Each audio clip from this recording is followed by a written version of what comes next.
What's up, what's up, what's up, y'all? Hope y'all digging my Mr. T t-shirt. I'm going live. Just want to talk a little bit about young and foolish. So, I think maybe one of the major problems with black people and black families sometimes is that we don't share information. So if we don't share enough information, then a lot of times we can get tricked. You know what I'm saying? Very easy, because the next person that passed on the information. So I fought myself, because I could have been came on live and passed on the information, but I'm gonna pass it on now though. So I'm the type of person that I'm gonna go hard and I ain't gonna give up. And I don't know if I got that from, I know I got that from my mother and my father, but I know that I'm just that type of person. I'm gonna go hard. I'm not gonna give up. I'm gonna go hard in the paint. So I say that to say this: when even in my ignorance, I did that same thing. So check this out. What's up, Sabrina? Check this out. So I got in trouble in '96, September '96. Standing at the gas station, me, Con, VJ, and a dude named James from Raintree. If you're from Hinesville and you're watching this, a dude named James from Raintree. We was all at the store, and a week earlier I had got into it with some guys. We got into a fight. So it was a lot of them, and it was just really just two of us fighting, because at the time VJ was so young, my brother pushed him in the store. And James had told me at the beginning of it, he was like, "G, I got love for you, but I can't get in this." G was like the Incredible Hulk. James was like the Incredible Hulk. He was built. He was like, "G, I can't get in this." So it was just me and my brother Con fighting. So it was like in between 8 and 12 of these dudes. You know what I'm saying? So, no, all is forgiven. You know what I'm saying? I'm not mad with them no more. We not into it. Hey, love. So all is forgiven. I'm not mad with these dudes no more. But I'm just doing this to pass on information. So we got attacked. You know what I'm saying? At the store. We was beefing with these cats. They jumped us, and I ended up cutting two people. I ended up cutting one guy across his arm and across his chest, and another dude I cut his throat. You know what I'm saying? Like I said, all is forgiven. But I'm just sharing this. I'm sharing this information with you. So this is the thing with me. I wouldn't bow down. To the court system, because we got jumped. You know what I'm saying? So I felt like it was self-defense. You know what I'm saying? And I felt like in '96 Georgia didn't have self-defense law. They got it now. But they had self-defense acts that I could have fell up under. So I'm just sharing this with y'all. So please listen to me and hear what I'm saying, because I suffered to understand what I know. And that's why I'm sharing it. Now, I went to court. And young and foolish is what it is. What's up, my nation? What's up, Superman? So I went to court with a public defender. I advise you not to go to court with a public defender, period. But I will say this: I went to court, and my attorney, he asked for a motion in line, and that's so that nobody can make a statement that damages my character before the jury. And he asked for the motion in line, and the judge told him, I'm not going to grant the motion in line. But he said, I will not allow the district attorney to make any mention of gangs in this situation. I won't allow the attorney to make any mention of gangs. So, if y'all know anything about Hinesville, it's Kool-Aid. Me and Kool-Aid was into it. I got jumped at the store, you know what I'm saying? Whatever not.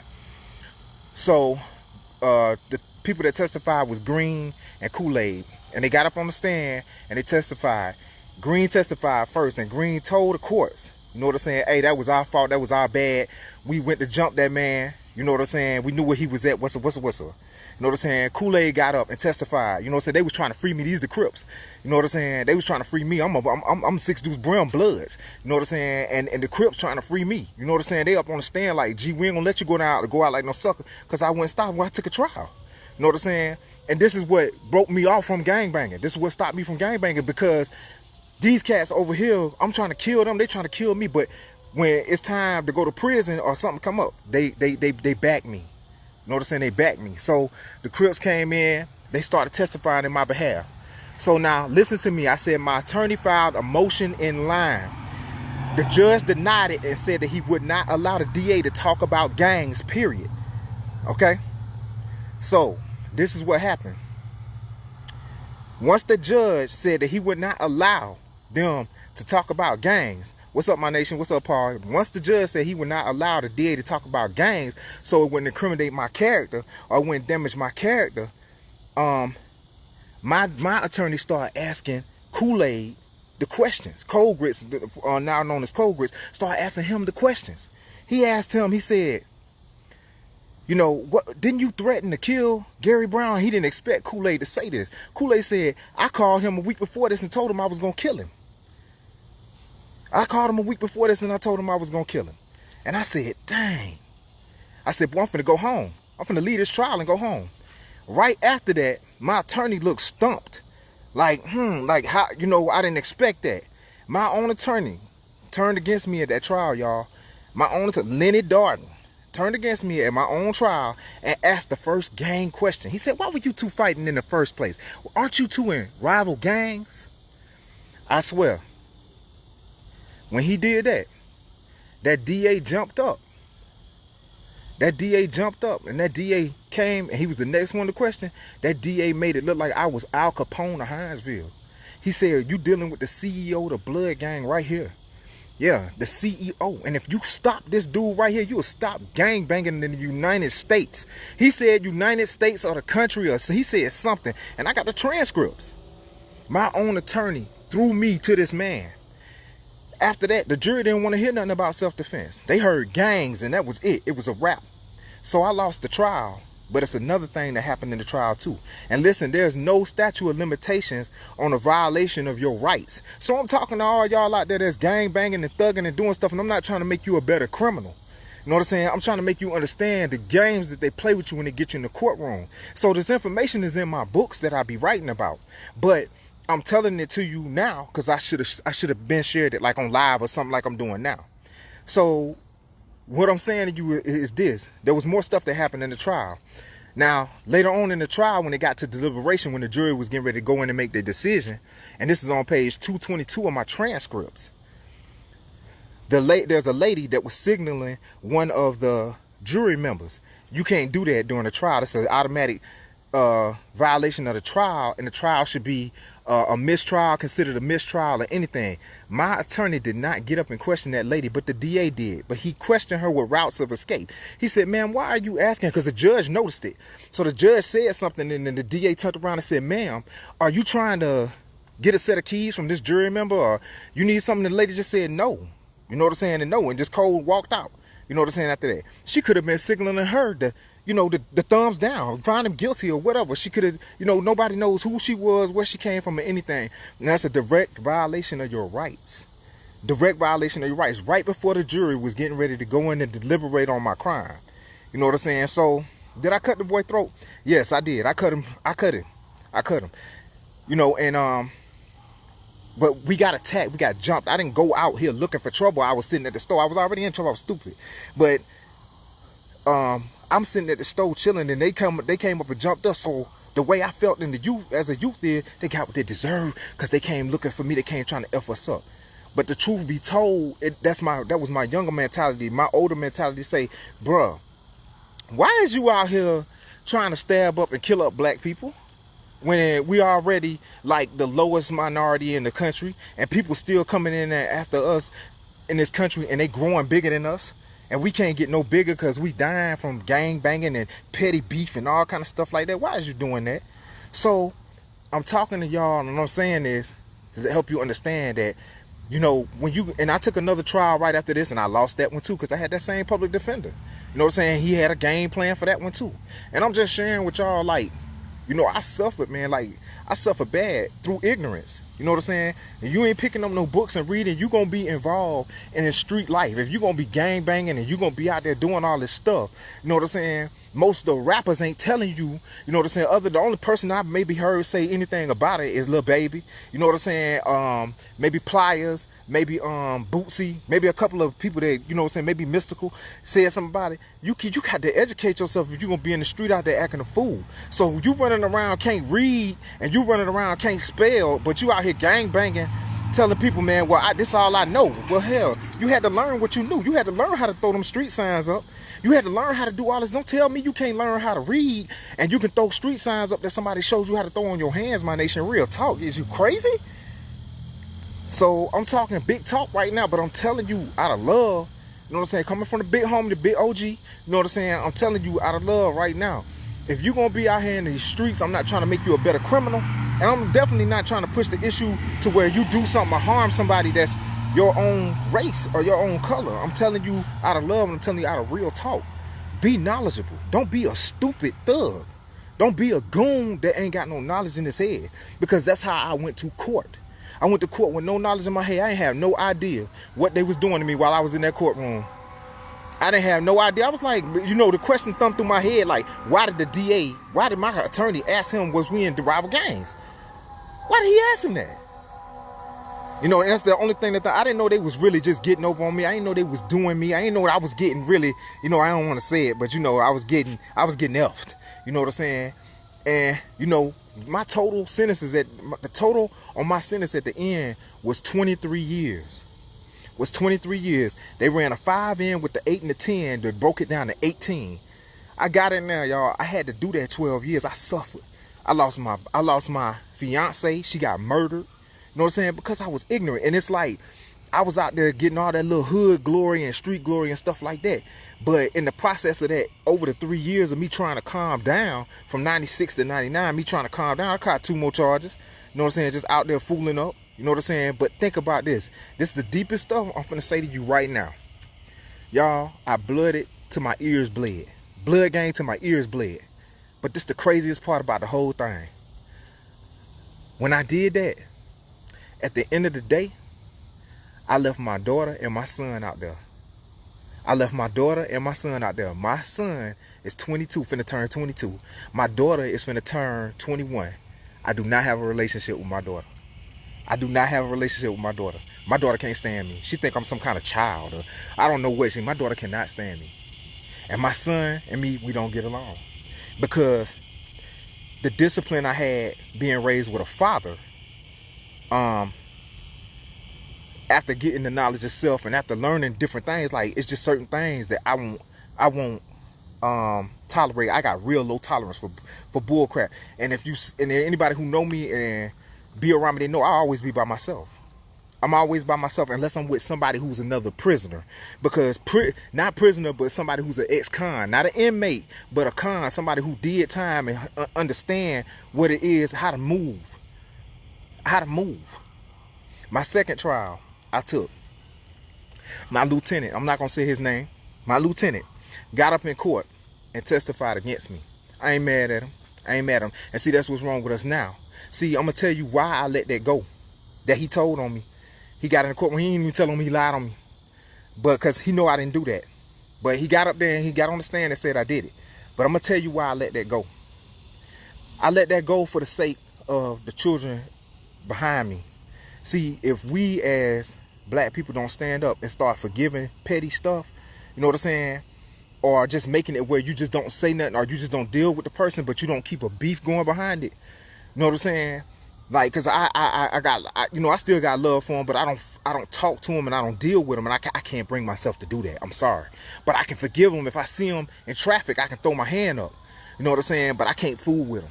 You know what I'm saying? Cause that was just too real. That was like, I totally get it. I'm not saying I felt what Jesus felt when Judas betrayed him, but I'm telling you, I totally get it.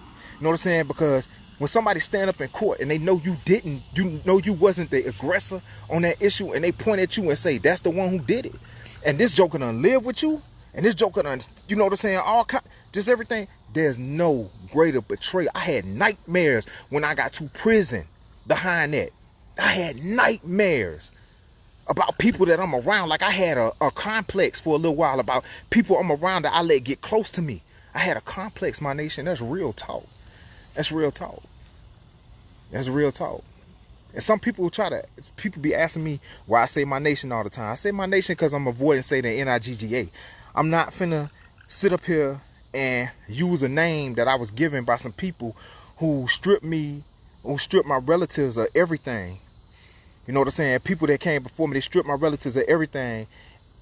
History, different religions, different cultures, and they stripped my people. And I don't like it when people try to front like some of them people that came over here was just all Muslims and whatever stuff. No, it was all different religions that got captured and brought over here. You know what I'm saying? Christian wasn't just given to us by these white folks. You know what I'm saying? Christianity was in Africa before Islam got there.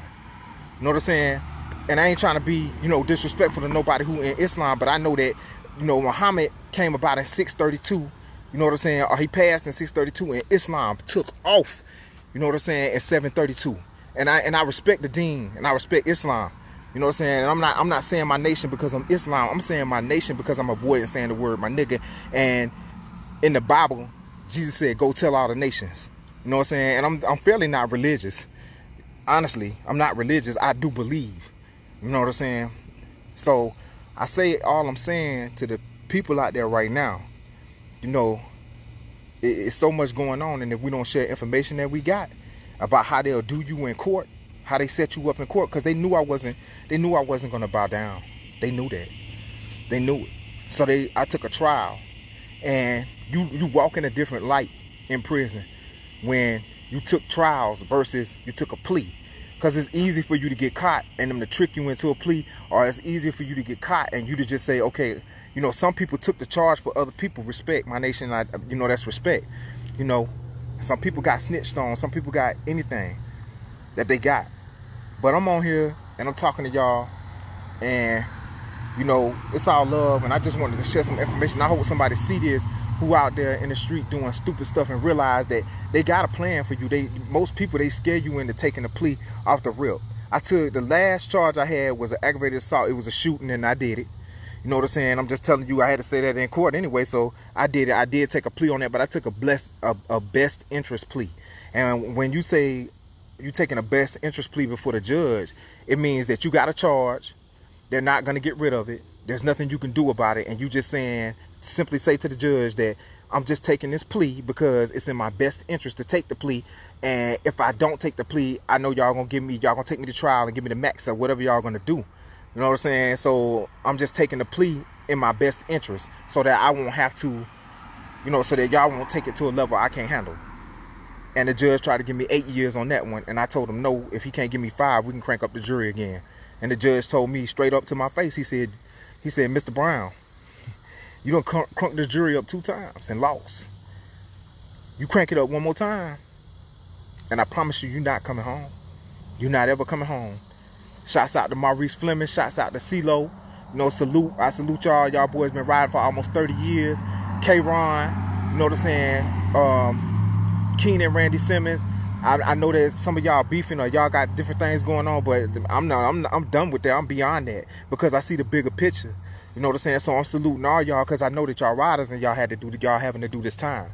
You know what I'm saying? So, it's just love, and I'm just on here sharing love because the stuff that I'm talking about is just utterly real. And I know it seems like people done forgot about y'all because it seemed like to me, like, sometimes I be sitting down on deep thoughts like, all these dope boys out here in the country, you know what I'm saying? Why ain't nobody ever got no money up and paid the parole attorney to go get some of these boys out of prison, man, that done been in there all this long time?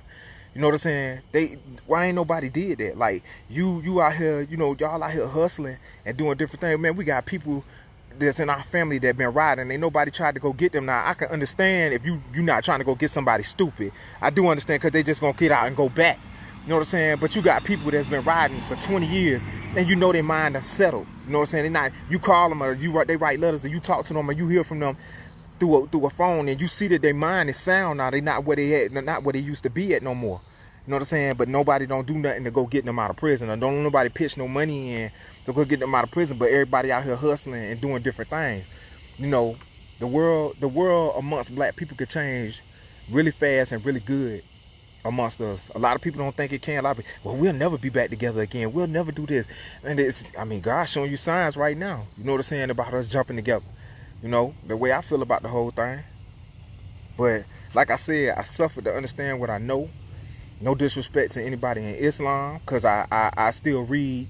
I read the surahs when I get an opportunity. You know what I'm saying? I don't diss it. I'm not, that's not my faith. You know what I'm saying?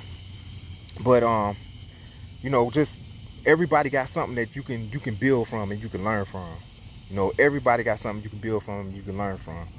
But like I said, they brought these slaves over here to this country, and we've been beat up on, rubbed up on wrong, and all kind of other stuff that just didn't happen to us.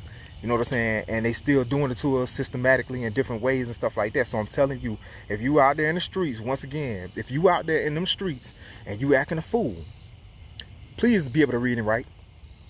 Please be able to comprehend. Because I didn't know what was happening to me in that courtroom until I got to prison and got with a dude named Texaco Temple.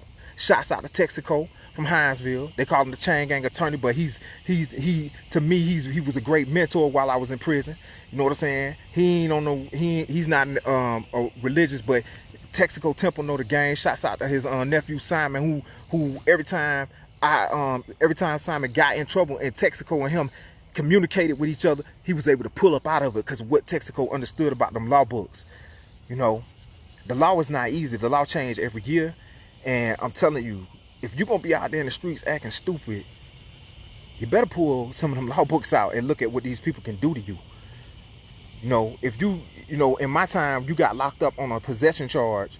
If you got locked up on a possession charge, there was only so much that they could do. But if you got locked up with a possession with intent, it was a different story. That's why they put possession with intent, because the time is higher. So I know what I'm talking about. I ain't even got to sit up here and argue with nobody about nothing. Baby, I brought them 12 years to the door. You know what I'm saying? I ain't do it by myself, man. There were many days I woke up, I wanted to die. I wanted to kill myself. All kind of stuff, because I couldn't get out. I couldn't get back to my kids. I couldn't get back to my family. I couldn't get back to people who needed me. It's people who died when I was in there. We didn't know what the hell they was feeding us in there. We looked on the side of the boxes when they brought them in with the food on it. It said, not for human consumption, my nation. Real talk. It said, not for human consumption. Not for human consumption. We still had to eat it. We still had to eat that food. They giving us all kind of medicine, talking about TB tests and all kind of. We don't know what they putting in us. We didn't know what they was putting in us. But like I said, shouts out to everybody who looking at this. You know what I'm saying? I got mad love for you. Shouts out Clarence. Shouts out Habrina. Shouts out to all my family who on here. You know what I'm saying? Love y'all. You know what I'm saying? I just wanted to spit some knowledge and bring some stuff to your attention. We got to share the information, because if we don't, then we can't come up. Be blessed, my nation.